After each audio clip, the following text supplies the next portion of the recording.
जब parliament house के lodges में छापा पड़ा तो लेडीज़ बाथरूम में कौन कौन छुप गया था कि आपको याद होगा कि आपके 10-10 रुपए एक बाबा डैम ने इकट्ठे किए थे और वो खाता खुल गया है। जो जनरल फैज़ हमीद का जो केस है, जो उनके कोर्ट मार्शल है, उस पर बात करेंगे। जनरल फैज़ हमीद का जो कोर्ट मार्शल हो रहा है उसमें एक बड़ी धमाका खेज़ खबर जो है वो मोहसिन बेग ने ब्रेक की है। जो उनके अल्फाज हैं, अगर आप मुझे इजाज़त दे तो मैं उसी तरह से बोल दूँ ताकि ये उसमें कोई डंडी ना हो। उनका कहना है कि जो फसाद खान है, जो फसादी खान, वो इमरान खान को शायद फसादी खान कहते हैं, उन्होंने कहा बुरी तरह फंसने जा रहे हैं क्योंकि उनके जो राब्ते थे वो 9 मई के बाद भी और जेल में से भी जनरल फैज़ हमीद के साथ हैं। उन्होंने जो सबूत इकट्ठे किए गए हैं उसमें साबित हुआ है कि दोनों साहबान जो है वो राब्ते में थे। फितना खान, फसाद खान, उन्होंने 2 नाम यूज़ किए हैं बानी PTI के लिए, फितना खान और फसाद खान। वो भी अब शिकंजे में आएंगे और उन पर भी कोर्ट मार्शल की तरह से ही केस चलेगा। जनरल फैज़ हमीद के मुतल्लिक जो इस वक्त ख़बर आम है कि उनके तहरीक तालिबान पाकिस्तान के साथ तल्लुकात को भी जो है वो बताया जा रहा है। इमरान खान को भी अब इस कोर्ट मार्शल का सामना करना पड़ेगा, चाहे वो उन्हें गवाह के तौर पर शुरू में बुलाया जाए या उनको मुलव्वस फ़र्द की सूरत में बुलाया जाए, लेकिन वो आएंगे ज़रूर। मैं जस्टिस काजी फ़ाइज़ ईसा साहब से दरख्वास्त करूँगा, उनसे दस्तबस्ता रिक्वेस्ट करूँगा कि असल तो असल है, ये तो महफूज है, वो जो सूद है उसका भी हिसाब ज़रूर लें कि वो पैसा कहाँ है। कि जितने डैम्स बनते हैं, वापडा जो बनाता है, जो फाक बनाता है, क्या तमाम मामलात को सुप्रीम कोर्ट में लाया जाता है? बिस्मिल्लाहिर्रहमानिर्रहीम, अस्सलाम वालेकुम। बोलता कालम के साथ मैं हूँ आमिर रज़ा खान। आज खबरें मज़ेदार भी हैं और गर्म भी।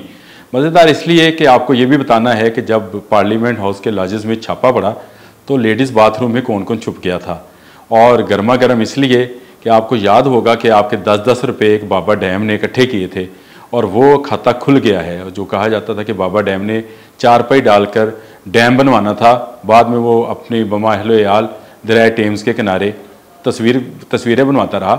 उसकी बात करेंगे और इसके साथ साथ फिर जनरल फैज़ हमीद का जो केस है, जो उनके कोर्ट मार्शल है, उस पर बात करेंगे। उस पर एक धमाका खेज़ खबर जो है वो मौजूद है और वो भी आपको दूंगा।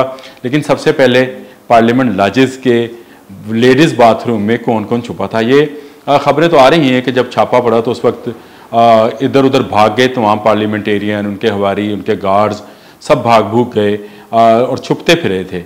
लेकिन उसी में से एक ख़बर ये भी निकल कर आई है कि 2 अरकान असम्बली जो है वो लेडीज़ बाथरूम में छुप गए। लेकिन जो दिल वाले आए थे वो दुल्हनियाँ लेकर जाएंगे, जिनको सुहाग रात मनानी होती है वो कभी दुल्हन पताल में भी हो तो निकाल लेते हैं, लेडीज़ बाथरूम तो बड़ी दूर की बात है। उन्होंने यही किया और उन्होंने लेडीज़ बाथरूम का दरवाज़ा तोड़ा और उसमें से 2 अरकान असम्बली बरामद हुए। दोनों के मुतल्लिक जो ख़बरें हैं वो नाम तो मैं आपको बता देता हूँ, लेकिन ये क्योंकि सोशल मीडियाई ख़बरें होती हैं इसमें ज़्यादा तस्दीक नहीं हुई, लेकिन ये तस्दीक ज़रूर हुई कि 2 अरकान असम्बली पकड़े गए। जो नाम चल रहे हैं वो वकास अकरम शेख का है, जिनको शेख वकास अकरम कहते हैं, और उनके साथ साथ शाह महमूद कुरैशी जो साबिक़ वज़ीर ख़ारजा, उनके सपूत जो हैं ज़ैन कुरैशी, वो दोनों बरामद हुए। तस्वीरें भी चल रही हैं, वीडियोज़ भी चल रही हैं सोशल मीडिया पर। लेकिन ये तो हकीकत है कि जो लोग आए थे, जिनको लेने आए थे, वो उनको लेकर चले गए। हाँ, बात की बात और है कि अब असम्बली में खड़े होकर को कहे कि हमें कोई ले जा नहीं सकता था। उस वक्त तो भीगी बिल्ली की तरह सब लोग चले गए और प्रोडक्शन आर्डर जारी कर दिया।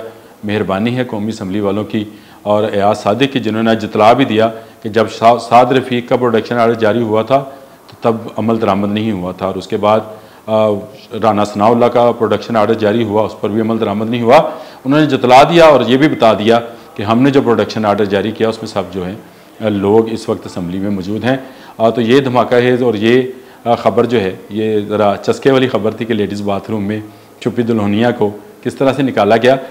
इसके बाद में आते हैं जनरल फैज़ हमीद के मामले पर। जनरल फैज़ हमीद का जो कोर्ट मार्शल हो रहा है उसमें एक बड़ी धमाका खेज़ खबर जो है वो मोहसिन बेग ने ब्रेक की है। आप जानते हैं इमरान खान के जो बानी PTI हैं, उनके दोस्त हैं और इस वक्त फ़ौज में भी इनके तल्लुकात बहुत अच्छे हैं। और उन्होंने तो नाम के साथ उन्होंने कहा कि जो एक इंटेलिजेंस एजेंसी काम कर रही थी इस पर under the supervision of army chief, जो उनके अल्फाज हैं, अगर आप मुझे इजाज़त दे तो मैं उसी तरह से बोल दूँ ताकि ये उसमें कोई डंडी ना हो। आप कहें कि जी अब मैंने शायद अपनी तरफ से कोई अल्फाज जो हैं उसमें शामिल किए हैं। उनका कहना है कि जो फसाद खान है, जो फसादी खान, वो इमरान खान को शायद फसादी खान कहते हैं, उन्होंने कहा बुरी तरह फंसने जा रहे हैं क्योंकि उनके जो राब्ते थे वो 9 मई के बाद भी और जेल में से भी जनरल फैज़ हमीद के साथ हैं। उन्होंने कहा 200 लोगों से इन्वेस्टिगेशन की गई, तहकीकात की गई 200 लोगों से, और उसके नतीजे में जो सबूत इकट्ठे किए गए हैं उसमें साबित हुआ है कि दोनों साहबान जो है वो राब्ते में थे। व्हाट्सएप के ज़रिए ये रब्ता होता था और उस व्हाट्सएप राब्तों की तमाम जो गुफ्तगू है वो निकाल ली गई है, यानी उसको डिकोड कर लिया गया है। तो इसमें उनके ख्याल से जो फितना खान, फसाद खान, उन्होंने 2 नाम यूज़ किए हैं बानी PTI के लिए, फितना खान और फसाद खान, वो भी अब शिकंजे में आएंगे और उन पर भी कोर्ट मार्शल की तरह से ही केस चलेगा। लेकिन उन्होंने कहा कि अब वक्त बहुत थोड़ा रह गया है, अब ज़्यादा लंबा अरसा आप लोगों को इंतज़ार नहीं करना पड़ेगा। ये खबर बड़ी अहम है। जनरल फैज़ हमीद के मतलब बहुत सारी ख़बरें हैं। गो ने एक रहायशी कॉलोनी के केस में पकड़ा गया था, लेकिन उसके बाद उनसे जो है चीज़ें बरामद होना शुरू हुई, जिसमें मुख्तलिफ़ ज़मीनों के कब्ज़े भी शामिल थे, जिसमें उनका अपने इख्तियारात से तजावज़ करना था। और सबसे बढ़कर जो इस वक्त ख़बर आम है कि उनके तरीके तालिबान पाकिस्तान के साथ तल्लुकात को भी जो है वो बताया जा रहा है। ज़राए का ये कहना है कि उनसे भी तल्लुकात थे, उनसे रवाबित थे, और उन्हीं के दौर में कुछ तालिबान को जेलों से छोड़ा गया और मियाँ वाली की जेल से 350 के करीब तालिबान जो है वो जेल तोड़कर भाग भी गए थे। तो ये लोग कौन थे? फिर इन्हीं के दौर में तालिबान को वापस बसाने की इमरान खान के साथ मिलकर जो है कोशिश की गई। तो ये अफ़गान तालिबान के साथ जो लिंक है और तरीके तालिबान पाकिस्तान के साथ जो लिंक है उसको भी इस्टेब्लिश कर लिया गया है। अब कोर्ट मार्शल में इनके साथ क्या होगा ये तो एक बाद की बात है, लेकिन इमरान खान को भी अब इस कोर्ट मार्शल का सामना करना पड़ेगा, चाहे वो उन्हें गवाह के तौर पे शुरू में बुलाया जाए या उनको मुलव्वस फ़र्द की सूरत में बुलाया जाए, लेकिन वो आएंगे ज़रूर। अब आएँ अपने 10 रुपये की तरफ। मेरे भी 10 रुपये गए हुए हैं, इसलिए मुझे ये 10 रुपये दुखते हैं, क्योंकि मैंने इन 10 रुपयों के साथ फ़ोटोशूट होते देखा है दरिया टेम्स के किनारे लंदन में। मैंने इस 10 रुपये के साथ बड़ी धूमधाम से शादी होते देखी, और अब ये केस खुल गया है। दियामिर भाषा डैम का समाअत हुई है और जिसमें जस्टिस काजी फ़ाइज़ ईसा ने जो है वो पूछ लिया कि जो वापडा के वकील हैं उनसे पूछा कि कितना पैसा है जो डैम फंड में सुप्रीम कोर्ट के एक अकाउंट में स्टेट बैंक में पड़ा है। तो उन्होंने कहा तकरीबन 20 अरब रुपया है। ये 20 अरब रुपया असल रकम है। आप इनको सालों के साथ देखें तो अगर इसका सूद, बैंक में कोई रकम जो है बिना सूद ना दी जाती है ना रखी जाती है, तो इसका सूद कितना है, अब इसका हिसाब होना है। मैं जस्टिस काजी फ़ाइज़ ईसा साहब से दरख्वास्त करूँगा, उनसे दस्तबस्ता रिक्वेस्ट करूँगा कि असल तो असल है, ये तो महफूज है, वो जो सूद है उसका भी हिसाब ज़रूर लें कि वो पैसा कहाँ है, वो कहाँ जा रहा था, कौन इस्तेमाल कर रहा था और कैसे इस्तेमाल कर रहा था। हमें किसी पर इल्ज़ाम लगाने की ज़रूरत नहीं है, लेकिन बाबा डैम जो है उनसे ज़रूर उनको बुलाया जाए। गो वो पाकिस्तान के एक बहुत बड़े अदारे के बहुत बड़े सरबराह रहे हैं, लेकिन कानून तो सबके लिए एक है। जुर्म आमिर रज़ा करे या कोई और करे, उसको जुर्म की बर्दाश्त में सज़ा ज़रूर मिलनी चाहिए। उसमें ओहदा नहीं देखना चाहिए, उसमें उसके रुतबा नहीं देखना चाहिए। कानून सबके लिए एक होना चाहिए और इसको अंधा भी होना चाहिए। इसको नज़र नहीं आना चाहिए कौन ऊपर वाली कुर्सी पे बैठा है, कौन नीचे वाली कुर्सी पे बैठा है। तो डैम के मामला जो हमें खुल गए हैं और इसमें काजी फ़ाइज़ ईसा के रिमार्क्स जो हैं और जो इनके सवालात हैं वो बड़े अहम हैं। उन्होंने एक सवाल ये भी पूछा कि जितने डैम्स बनते हैं, वापडा जो बनाता है, जो वफाक बनाता है, क्या तमाम मामलात को सुप्रीम कोर्ट में लाया जाता है?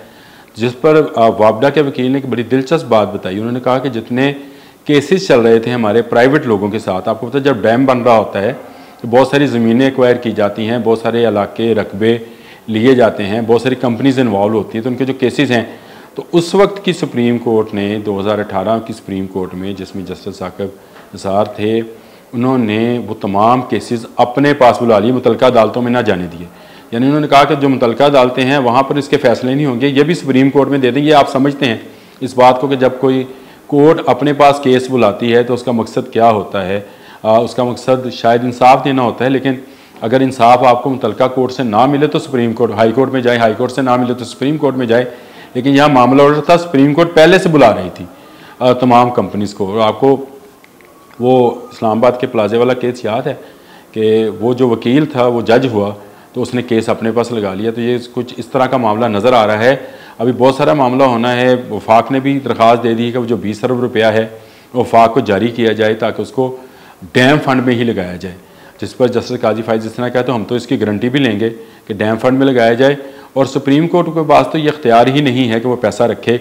ये वो सवाल था जो मुसलसल उठाया जा रहा था और जिस पर कहा जा रहा था कि उस वक्त के चीफ जस्टिस और उनके साथ साथी जजेस को जिन्होंने ये डैम फंड का पैसा जो है अपने पास रखा, क्यों रखा, इन सवालात का जवाब तलाश किया जाए। मेरा ख्याल है इस केस में इसका फ़ैसला हो जाएगा। तो यूँ आज के कॉलम में 3 खबरें मैंने आपको बता दी। लेडीज़ बाथरूम में कौन कौन छुपा, जनरल फैज़ हमीद और इमरान खान जिनको फितना खान कहते हैं, मोहसिन बेग, उनके साथ क्या होने जा रहा है, और उसके बाद बाबा डैम का मामला जो है सुप्रीम कोर्ट में खुल गया है। अगले कॉलम तक के लिए अल्लाह हाफ़िज़।